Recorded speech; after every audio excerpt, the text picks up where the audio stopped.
Fala galera, bem-vindos a mais um Expresso do Arquiteto. Eu sou Alex Fernandes e o nosso convidado de hoje é o grande Nicolas Alencar. Tudo bem, Nicolas? Bom dia, tudo ótimo? Bem-vindos ao Expresso do Arquiteto, uma viagem pelo mundo da arquitetura. O seu podcast semanal com vídeos novos todos os domingos. Não se esqueçam de curtir, compartilhar e se inscrever no canal. Nicolas, explica um pouquinho pra gente, fala um pouquinho mais sobre você, quem é o Nicolas Alencar, se apresenta pra galera. Beleza. Sou arquiteto urbanista. Eu tenho um escritório de arquitetura, agora vai fazer 17 anos. Sempre trabalhei com isso a vida inteira. Hoje somos um time de aproximadamente 20 pessoas, mas como quase todo mundo comecei sozinho, né? E a faculdade de arquitetura sempre acho que me motivou a estudar, a continuar. Eu já trabalhava, já tinha feito, acho que vale ressaltar, eu já tinha entrado um pouco no mundo da arquitetura antes da faculdade de arquitetura, com um desenho técnico de arquitetura do Senai, desenho arquitetônico. Então, eu mergulhei um pouquinho sobre as atividades que a arquitetura fazia e depois entrei na faculdade. Tem até uma questão específica, eu demorei 10 anos para me formar. Não reprovei nenhuma matéria, mas eu trancava constantemente a faculdade. E é isso, hoje a gente atua em diversas escalas, acho que a gente pode depois comentar um pouco disso. Eu comecei com projetos menores, reformas, escalas, projetos de interior, e hoje a gente está desenvolvendo projetos de grande porte. Então, existe um caminho aí, uma linha de crescimento, e claro, por interesse, né, genuíno na arquitetura. Então, hoje a gente está conseguindo desenvolver uma arquitetura também fora do nosso estado. Eu sou de Blumenau, Santa Catarina, e hoje a gente atende São Paulo, Rio Grande do Sul, além de Santa Catarina, Paraná também, né? Alguma coisa agora em Minas Gerais. Então, no fim, a gente está também conseguindo desenvolver uns projetos, talvez numa escala um pouco maior e também um pouco mais distante, o que é muito interessante também no crescimento, né, de desenvolver projetos.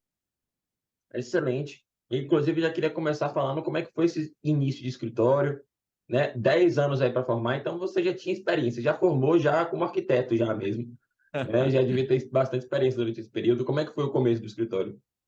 Cara, então, assim, comecei, fiz um curso de AutoCAD, isso em 99. 99 fiz um curso de AutoCAD.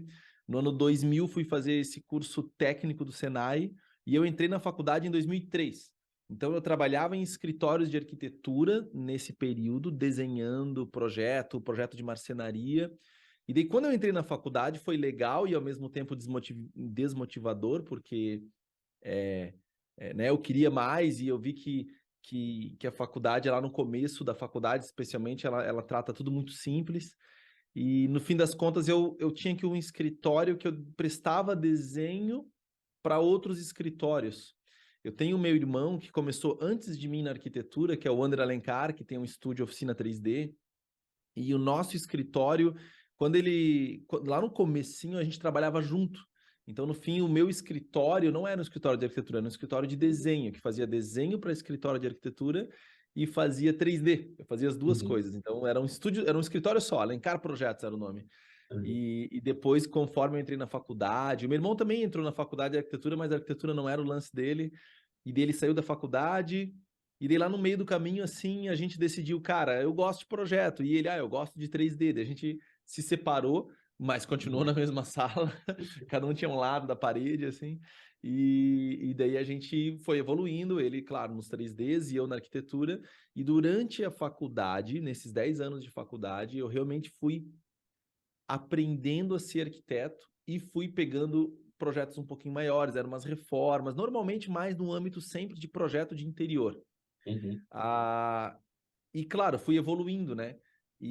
Mas uma coisa que talvez eu considere importante foi que lá pro final da faculdade de arquitetura, eu já quase estava com um escritório de arquitetura, Uhum. tinha uma equipe de 3, 4 pessoas já, mas aí foi talvez a grande virada de chave, foi que eu tive que aprender a administrar, e isso era sempre foi talvez um divisor de águas na carreira, aprender a administrar, que é diferente de aprender a projetar ou de aprender a ser arquiteto, e ao mesmo tempo sair da academia para entrar no mercado de trabalho, mas ao mesmo tempo com muita poesia, porque eu acredito na poesia da arquitetura, então eu acho que eu saí da faculdade, mas de uma certa forma voltei para ela e acho que vivo ela ainda, no certo sentido, de que a gente tem que fazer um bom trabalho, de que a gente tem que moldar o mercado e não o contrário. Então, no fim, assim, esse começo foi, cara, conforme acho que quase todo mundo, horas insanas, né? Assim, não tinha final de semana, não tinha. Hoje não acontece mais, mas cara, era trabalho porque era lazer na cabeça, assim, né? Para mim era lazer desenhar arquitetura. Então, no fim, era insano, assim, né? Porque era totalmente todo dia, toda hora. Não tinha hora, né, cara? Era madrugada dentro e é isso que era a vida durante bons anos. E foi maravilhoso. É maravilhoso olhar para trás e ver que, tipo, cara, que bom que eu parei e doei a minha vida para aquilo, para hoje poder olhar para trás com, né, com bastante satisfação. Excelente. E você tocou num assunto muito legal que eu queria comentar também, é que você tem uma pegada muito de empreendedor, né? A gente que acompanha ali pelas redes sociais vê que você realmente trata a empresa como uma empresa mesmo, não fica só na parte criativa, né? Entra ali para poder realmente mexer com a liderança, liderar mesmo a empresa, empreender. Fala um pouquinho mais sobre essa questão aí, no seu dia a dia, como é que funciona? Cara, se tivesse uma coisa para passar hoje de importante nesse podcast aqui, seria essa ideia, tá? Que é uma ideia puta contraditória, cara. Porque o que que acontece? A gente não entende. Não tem quando alguém, tipo assim, ó, o cara é bilionário e fala que dinheiro não traz felicidade, só que ninguém é bilionário, então a gente não sabe se isso é verdade ou não, né? Digo, Aham. há muitas coisas contraditórias, né? Ah, dormir melhor, dormir um monte, dormir mais, traz saúde. Como assim? Dormir mais? Parece que é pior. Digo, a gente vive na contradição. E tem um lance na arquitetura que é o seguinte: o mercado ele te atropela, ele faz tu constantemente fazer o que não quer. Os clientes, o mercado, os corretores, a cidade constantemente faz tu fazer um projeto ou uma arquitetura que tu fica, não, mas poxa, devia ser diferente, devia ser muito mais legal. E eu sei como fazer mais legal, mas esses caras que não deixam fazer coisas legais, porque eles são tudo burro. Então a gente normalmente pensa isso. E o louco é que se organizar a tua estrutura, criar processo até certa fase, ter uma administração, tratar teu negócio como se fosse uma hamburgueria, eu sempre brinco com isso, tipo assim, para entender realmente de administração, o que parece ser super chato, porque tipo, meu, daí eu vou ter um escritório chato e droga, daí não é o que eu quero. É justamente isso que faz te dar tempo para pensar e ter a liberdade de daí sim ser criativo. É uma loucura isso, né? Porque é contraditório. Hoje, cara, eu sou realmente um arquiteto que posso propor o que eu quiser. Ah, quero fazer um prédio que dá para subir de bicicleta no topo? Posso fazer. Quero fazer um prédio que dá para fazer o térreo, uma rua principal da cidade. Posso pegar o térreo e não construir, fazer um parquinho de criança? Eu estou fazendo isso agora, posso fazer. Só que isso só é possível porque ninguém pediu. Isso só é Uhum. possível porque a gente criou uma organização que daí é super organizada, o cliente confia, daí sim eu posso ser criativo do jeito que eu queria que alguém me deixasse ser lá no começo.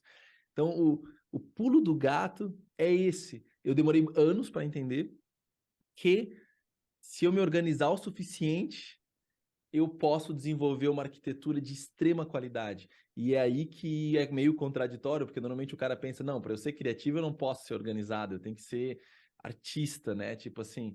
Então, o legal, acho que foi entender isso e acontecer isso. Tipo assim, hoje a gente faz, cara, a gente tá desenvolvendo alguns projetos que, tipo, ninguém pediu para fazer. Mas como a gente chegou num estágio de organização que o cliente vem confiando e vem perguntando, tá, mas o que que vocês acham que deveria fazer? Aí eu vou lá e faço uma coisa dessa, que daí pode subir de bicicleta no telhado. E daí o cara fala, meu, que legal, né? Daí sim, é legal. Então, no fim, tu tem que estar ligado nesse contexto e talvez essa seria uma grande dica que eu adoraria ter recebido lá no começo, mas demorou 10, 15 anos para entender. Sim, é essencial, eu concordo 100%. O escritório precisa ter uma boa base ali de liderança, de administração, porque senão não flui. Você comentou sobre os projetos, e os seus projetos são incríveis. Tem um estilo muito próprio mesmo, muito único. Como é que surgiu isso? Desde o começo já tinha esse estilo? Os seus projetos, pessoalmente, me lembram muito, quando eu olho assim para o seu escritório, me lembram muito escritórios internacionais, sabe? Aqueles grandes escritórios internacionais. É a impressão que eu tenho, assim, com uma pegadazinha brasileira, mas me lembra muito esses escritórios assim de fora. Não sei se é todo mundo, a galera que está vendo aí pode comentar aqui nos comentários, mas como é que surgiu esse estilo seu? Cara, faz todo sentido o que estás falando, Uhum, porque a minha leitura, né? Se pegar os livros que eu leio, aqui tá cheio de livro. Eu não sei se tem livro em português. Talvez tenha em português, mas talvez é sempre sobre o histórico. Não é uhum, sobre. Não é algo que eu aprendo de verdade. É algo assim, sabe? Digo assim, tem arquitetos incríveis aqui, né, o Isa Enf, ou sei lá, vários escritórios aqui, mas é quase como se fosse uma bibliografia isso. uhum. Esses livros não explicam como eles fazem as coisas, ou por que que eles fazem as coisas. É mais, ó, foto do projeto essa é uma planta baixa. Digo assim, não é nada que te ajude a ir para frente ou aplicar a tua escala, porque eu precisaria de um cliente que nem eles. Então, a arquitetura brasileira e talvez assim a bibliografia brasileira, eu não consigo lembrar de algum livro dos últimos 10 anos que eu li em português que me influenciou. Porque o nosso mercado não é maduro o suficiente para isso ainda. Lá Uhum. já passaram pelo que a gente passou, eles têm privilégios que nós não temos, eles têm grana para construir, eles têm uma outra história. E lá os escritórios competição muito maior também. Então lá eles resolveram escrever sobre como eles fazem as coisas, por que que eles fazem as coisas. É outra poesia o que eles fazem lá. E daí eu comecei a ler isso e viajar para lá e comecei a ler esses livros e comecei, opa, por que que eu não posso ter esse tipo de aplicação, né? Porque o lance todo da arquitetura, eu acho que é o seguinte: o conhecimento é global. Eu tenho que entender o que está acontecendo no mundo. Óbvio que a aplicação é local, né? Então eu tenho que entender o contexto. Eu não posso importar uma arquitetura, mas eu posso importar a filosofia das coisas, né? Como do mesmo jeito que a gente importou o modernismo, que veio de outro lugar, que nem quase se aplica aqui, porque aqui é sol e daí a gente, né? No fim, o modernismo os caras importaram pra gente, né? Como sendo a maravilhoso, mas foi criado em outro contexto. Aqui já não. Aqui é muito mais incrível tu morar numa cabana de índio, faz muito mais sentido do que numa laje, né? Então, no fim das contas,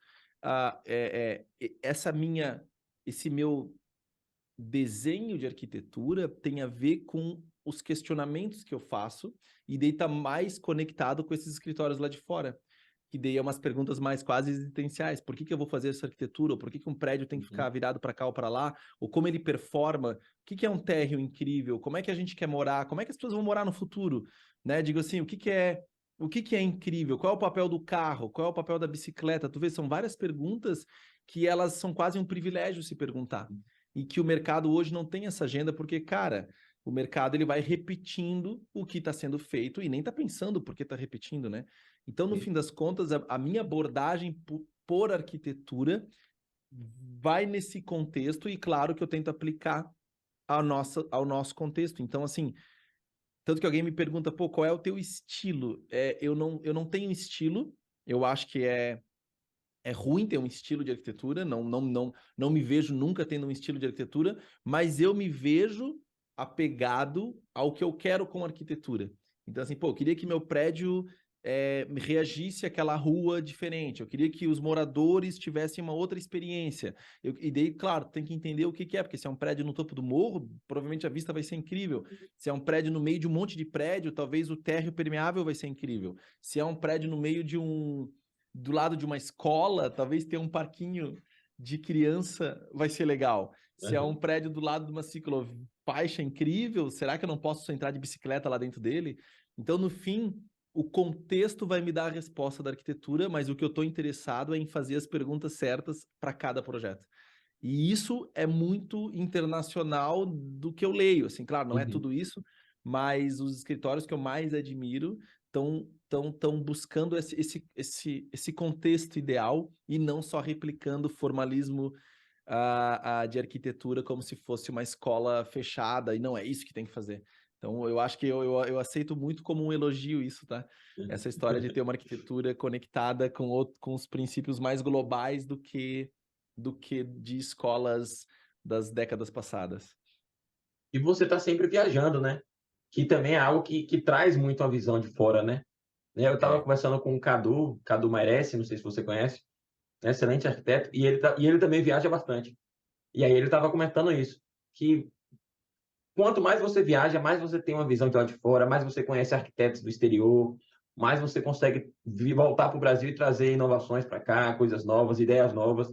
é verdade. E eu acho que quando a gente fala de viagem, o legal é viajar em todos os sentidos.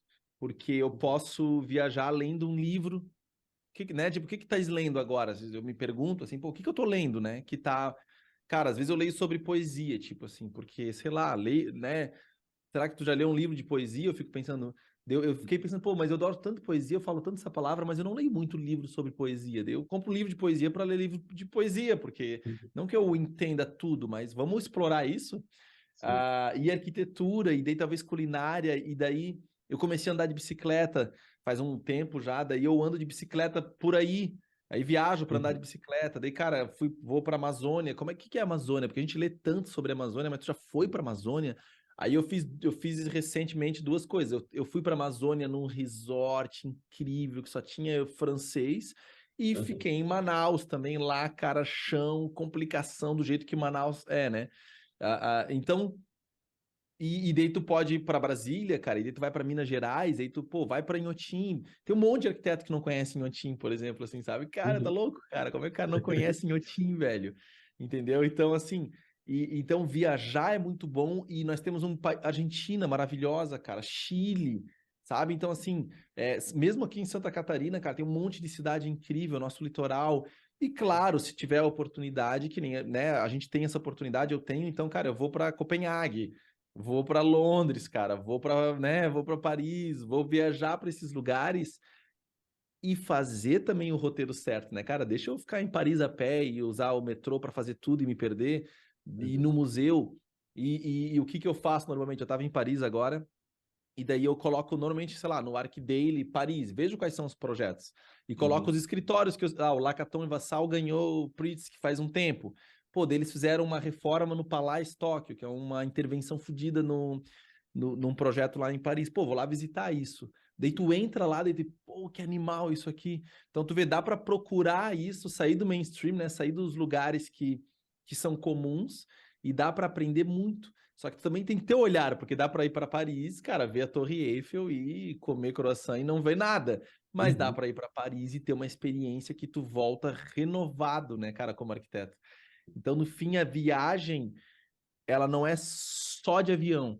Ela é num processo do teu dia a dia também, sobre o que tu estás lendo, sobre o que tu estás experimentando.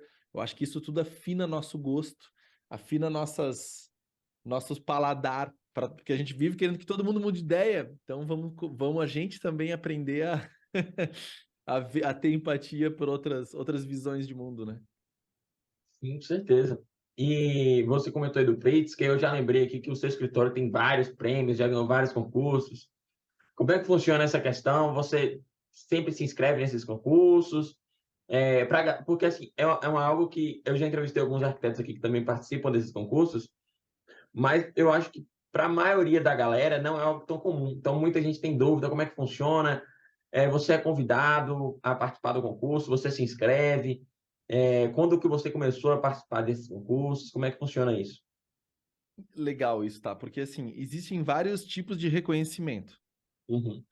né? Existe os principais, que são o próprio, assim, né? Digo assim, tu tem que entender, gostar do que tá fazendo. Ah, só que o mercado em si, o dia a dia, ele é traiçoeiro, cara, porque eu sempre falo assim, ó, porque tu faz um projeto de interior, pode ser um quarto. e a tua mãe achou maravilhoso, tua namorada achou maravilhoso, o amigo teu achou maravilhoso, né?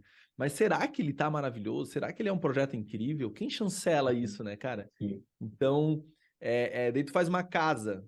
Aí, cara, quer ver projeto de casa, né, cara? A gente é muito ruim de casa, né, cara? A maioria dos arquitetos posta tudo aquelas casas, eu fico pensando assim, quem falou para aquele cara que aquele projeto daquela casa é legal? Digo assim, será que ele não precisaria estudar um pouco mais para fazer um projeto de uma casa incrível? Porque o cara vai fazendo, vai fazendo, vai fazendo, e o que que acontece? O mercado vende, o cliente que está lá morando gostou, mas o que é aquilo de verdade, né?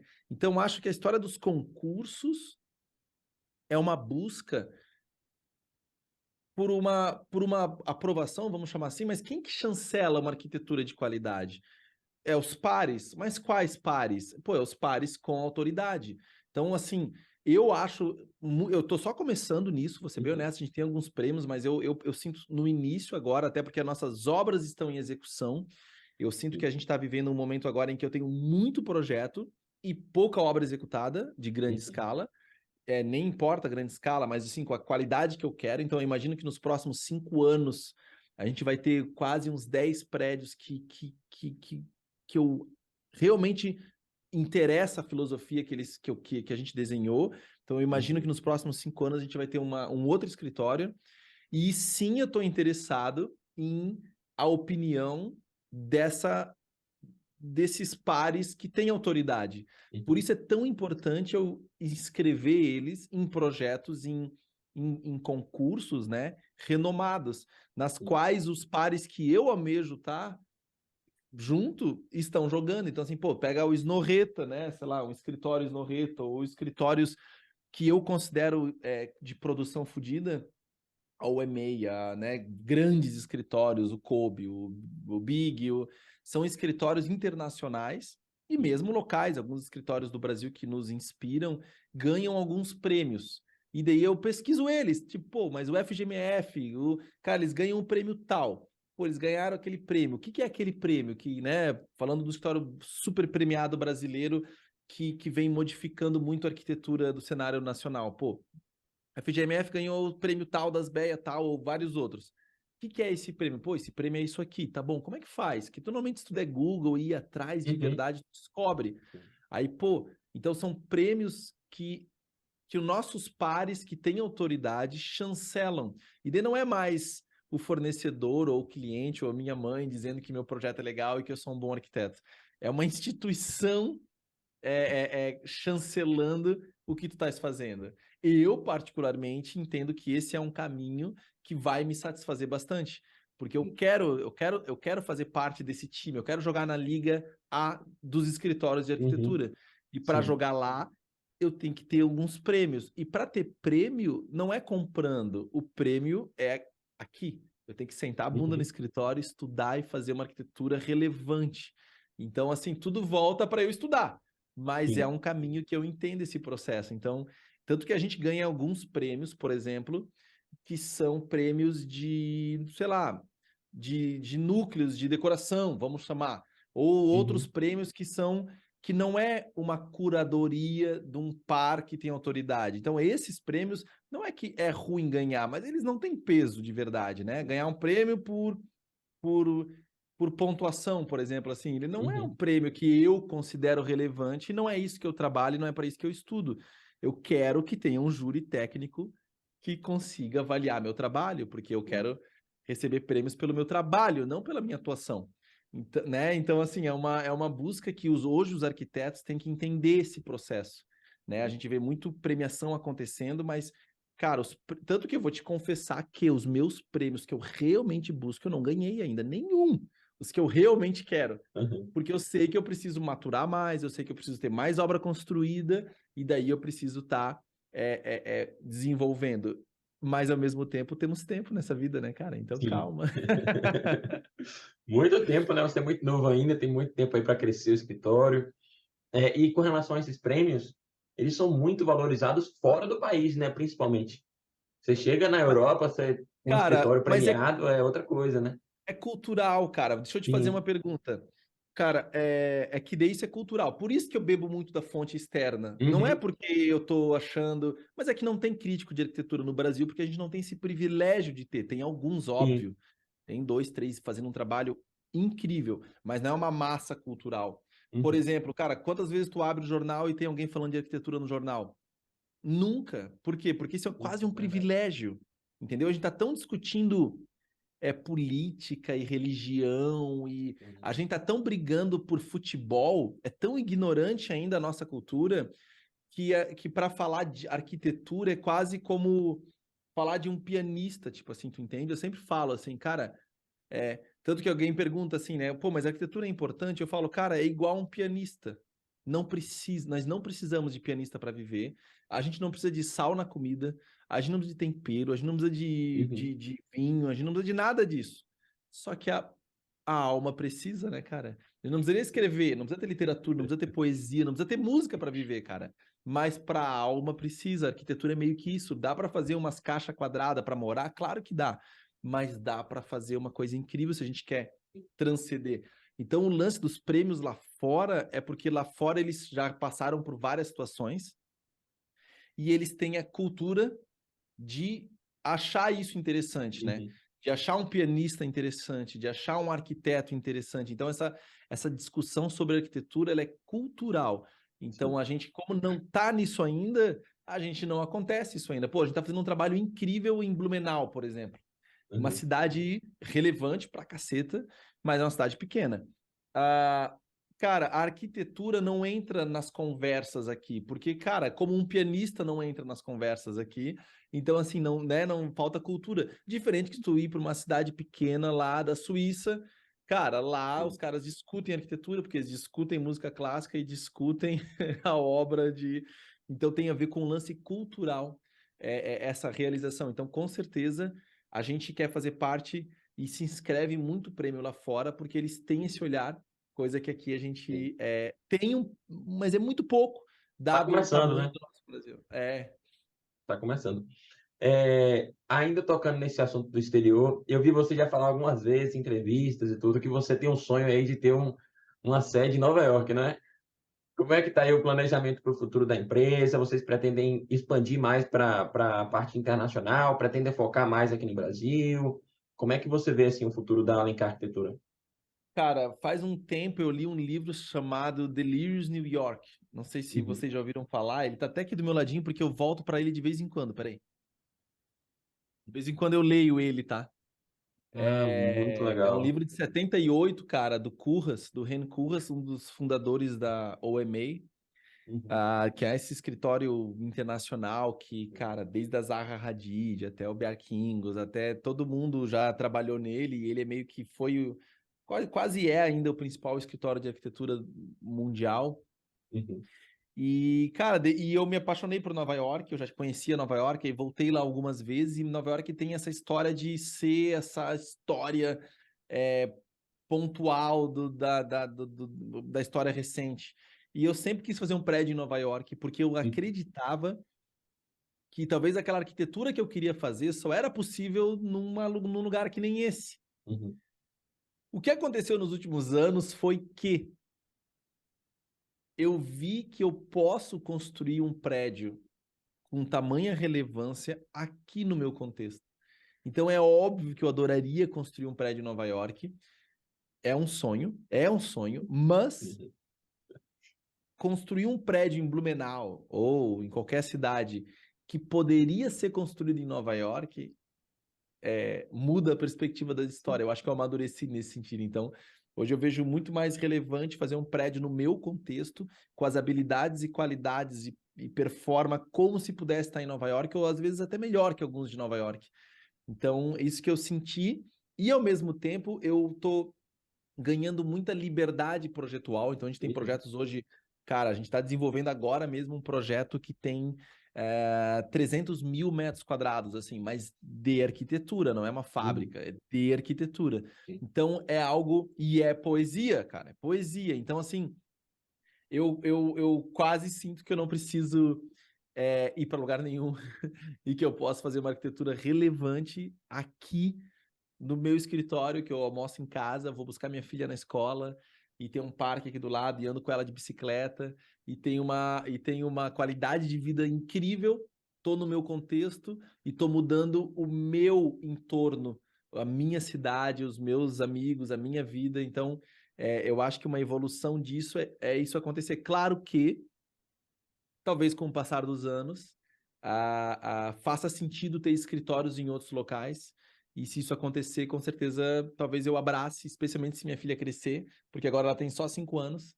E agora, depois que ela nasceu, ela vira a prioridade de tudo. Então, hoje não abriria nem em São Paulo, porque se for para não tomar café da manhã com ela, já acho que não vale a pena fazer arquitetura. Então tu vai mudando o entendimento sobre o que tu quer, assim. Com certeza. E hoje em dia também com a internet aí, a gente dá para ir organizando, dá para ir fazendo. E você falou sobre construir um prédio de Nova York aqui no Brasil, e eu tenho visto isso uma possibilidade cada vez mais real, principalmente pelo que eu observo aqui na internet, aí em Santa Catarina, porque eu acredito que é um dos estados que tem mais crescido essa questão da arquitetura. Muitas obras legais, muitos arquitetos bons indo para aí, muitas construtoras investindo realmente em bons arquitetos para trazer bons projetos. Então, você está no melhor lugar do Brasil, provavelmente, para poder conseguir realizar esse objetivo, é onde você está. Porque precisa de dinheiro para construir uma Sim. arquitetura de larga escala. Isso não é isso, né? Tem que ter grana. Não dá para construir Uhum. uma coisa incrível sem grana. Esse é ponto final. Depois que tu entende isso, daí agora tu pensa assim, como dobrar as coisas para fazer uma arquitetura relevante e que ainda assim dê dinheiro, vamos chamar assim, para quem está investindo.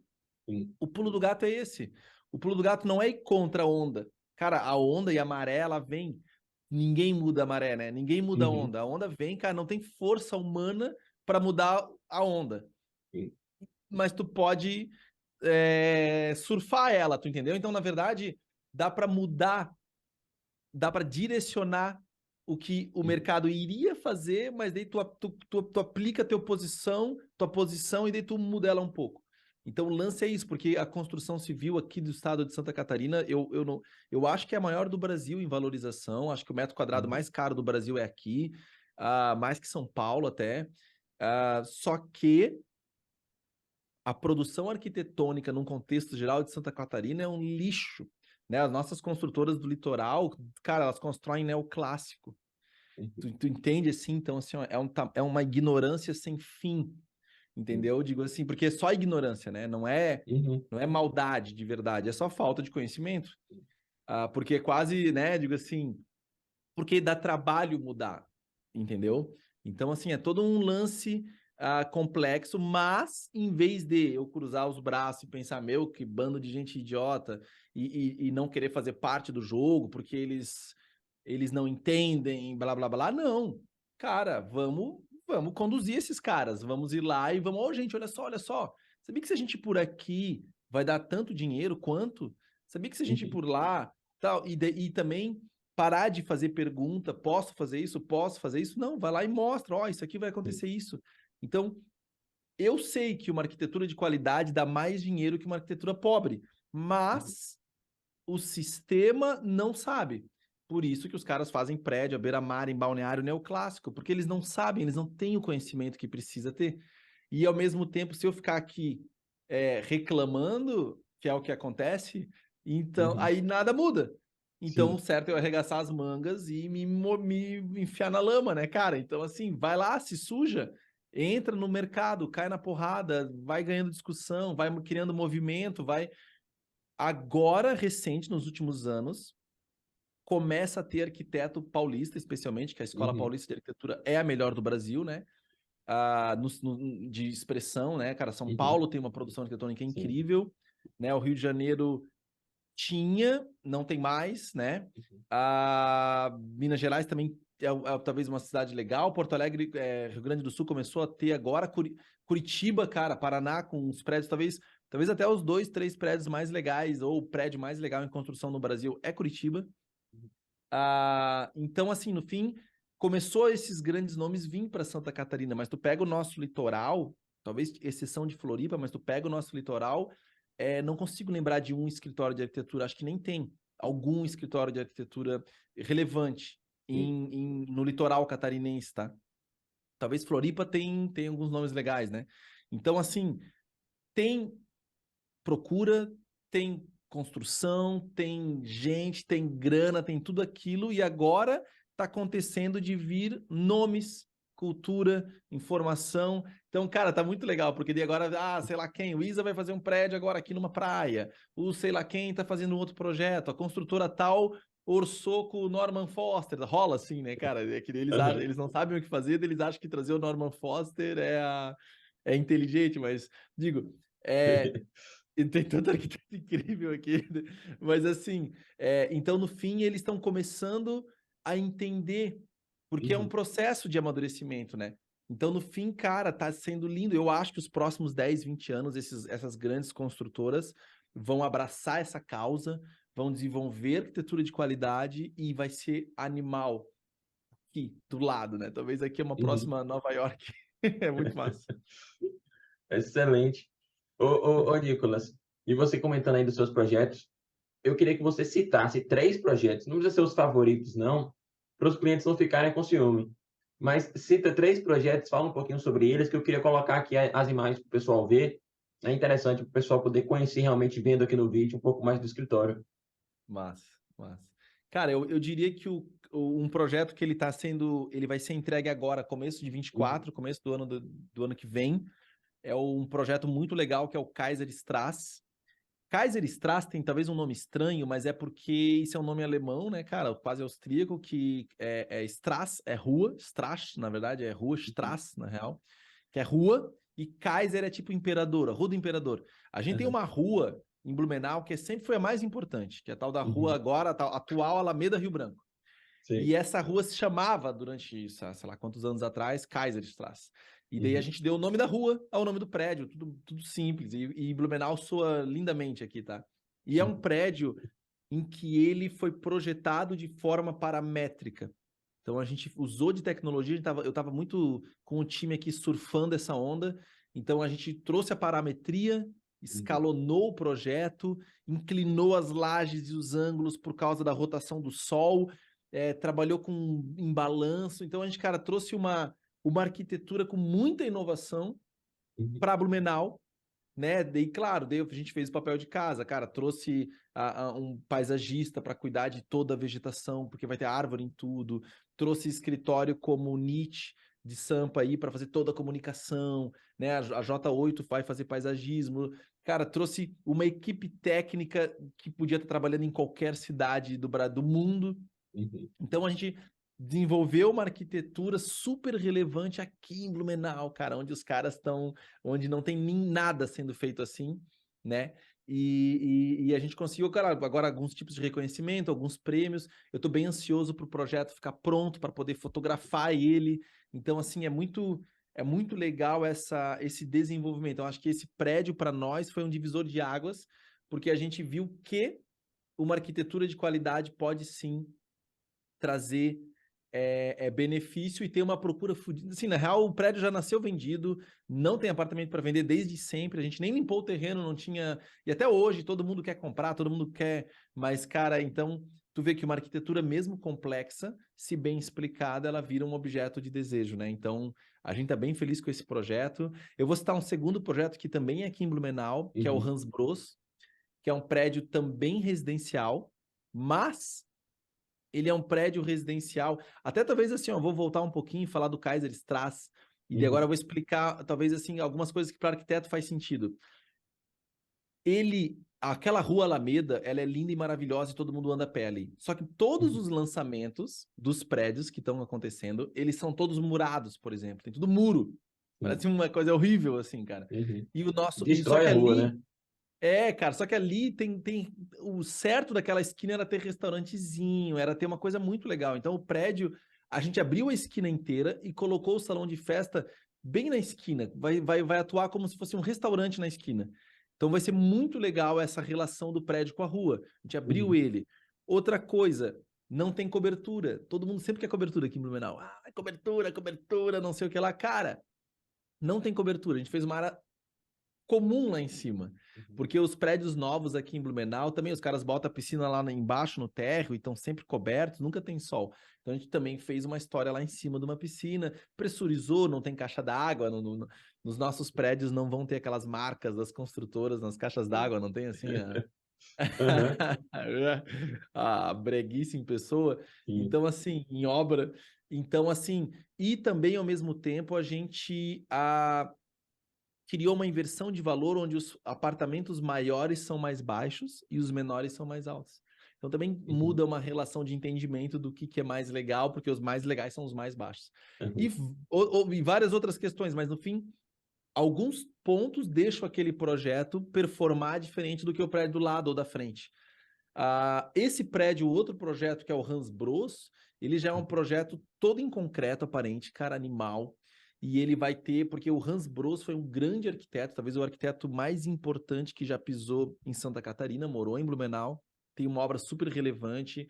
O Hans Bros, ele trabalhou com o Peter Eiermann, que é talvez o maior arquiteto do século XX, da alemão, e ele veio para cá para fazer fábrica, e ele fez casa, e ele era um gênio, né, cara? Gênio. Tu lê os textos dele, ele é um gênio. Daí, esse prédio é uma homenagem para ele, ele é um residencial, só que na cobertura dele vai ter o primeiro museu da obra escrita do Hans Bros. Então é um prédio residencial com um museu na cobertura. Então, tipo, é uma outra inovação que, cara, é incrível a ideia e é aquela história da gente propor coisas que não pedem pra gente. Né? Não existe essa demanda, mas a gente criou essa demanda do zero porque é importante. E eu tenho certeza que vai ser importante para o futuro. E, ao mesmo tempo, a gente cria um projeto que não tem no Brasil. Então, aqui em Blumenau, uma coisa super legal. E o Hans Bros, ele é todo de concreto, a gente se inspirou muito nos projetos estruturais do próprio Hans Bros, que soltava os panos de vidro, trabalhava com bancos externos de concreto, então assim, tem vários elementos em que a gente estudou a fundo o traço do Hans Bros para fazer uma homenagem a ele aqui, afinal de contas, os nomes dos prédios são cada vez mais estranhos, né, cara? E eu ia comentar isso, é só um nome diferente, né? Então assim, vamos então dar nomes legais. Vamos, né, o nome da rua, vamos dar o nome de um arquiteto importante, por que não, né, cara? Então, no fim, esses dois projetos são dois projetos bem importantes. E talvez um terceiro projeto que já está pronto, executado. Tem, cara, vários outros, mas um projeto executado é o Mátria. O Mátria é um parque de flores, cara. Então é aquela história, tipo assim, ó, eu me posicionei e falava desse jeito que como é que surge a oportunidade de desenhar um Mátria? Cara, um arquiteto, amigo meu, ligou e falou, Nicolas, cara, meu familiar quer construir um parque de flores, a gente não sabe direito o que fazer. E eu fiquei pensando, meu Deus, só tem um arquiteto que tá falando disso, ou que tá meio doido o suficiente para desenhar uma coisa dessa. Daí eu pensei em ti, o que tu acha? Deu, sei lá, vamos conversar. E daí é 500 mil metros quadrados, cara, de um negócio lindo, em que o cara quer fazer o parque de flores e tinha que desenhar uma arquitetura que fosse complementar a todo esse jardim. Daí, no fim, eu conheci a Ju Castro, que é a melhor arquiteta, figura especialmente feminina do Brasil hoje. Ela é a arquiteta, né, mais relevante, com os projetos mais relevantes, acho, do Brasil hoje.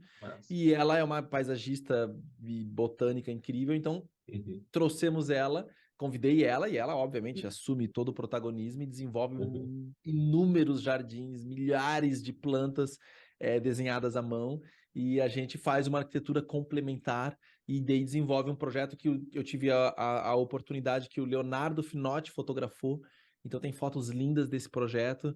Então, assim, cara, é um projeto lindo no Rio Grande do Sul, com uma relevância cultural, porque o que acontece é que aquela área, São Francisco, é uma cidade chamada São Francisco de Paula, que está ao lado de Gramado, ao lado de Canela, que está um potencial incrível. Só que o turismo de Gramado e Canela, não todo, mas a maioria, ele é acultural, ele não é cultural, ele é, sei lá, museu de carro, tu entende? Ele não é nada relevante, ele é impensado. Então, é mais para o entretenimento, né? É um entretenimento importado, né? Sim. Entendeu? Eu digo assim, não é nada local, não gira, não tem contexto. Ele pode estar em qualquer lugar, inclusive, pode estar aqui, pode estar em qualquer cidade, porque ele não gira no contexto. E eu acho que fazer um projeto desse de entretenimento também, mas cultural, porque resgata a história, resgata o movimento, tem a ver com, né, todas as vegetações são, a maioria são locais, então assim, se adapta ao nosso clima, com profissionais locais, então tu cria uma coisa o conhecimento global, mas com contexto local. Então isso foi muito importante e dá um outro tom de lazer para as pessoas, porque talvez a gente acha que lazer é ir para o shopping, é ir para o museu do carro, é para ir para o cinema e ao mesmo tempo a rua, a natureza, é muito mais incrível, né? Então a gente trabalha também um equipamento de lazer, mas com um contexto cultural benéfico. Então, assim, é um projeto que eu curto muito. Então eu gosto de poder falar dele, porque ele alcançou vários check-in, assim, na carreira profissional. Que massa, que bacana.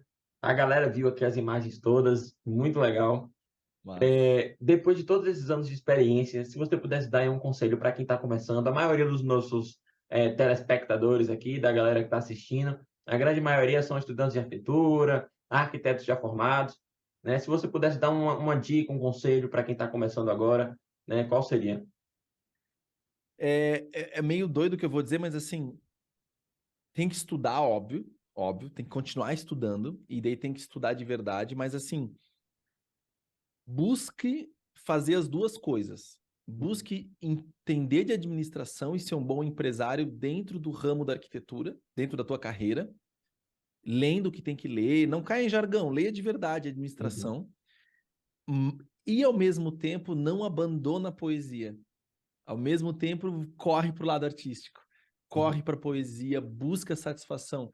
Esses dois lados que parecem opostos, eles se complementam, porque daí tu vai poder cobrar bem, saber quanto cobra, saber como é que se organiza, saber como entrega um trabalho profissional, saber se comunicar, saber vender o teu trabalho, e quando isso acontecer, o trabalho que tu vai vender vai ter conteúdo, vai ter poesia, vai ser cultural, vai te trazer satisfação. Porque o que a gente acontece hoje esses profissionais às vezes não se tocam.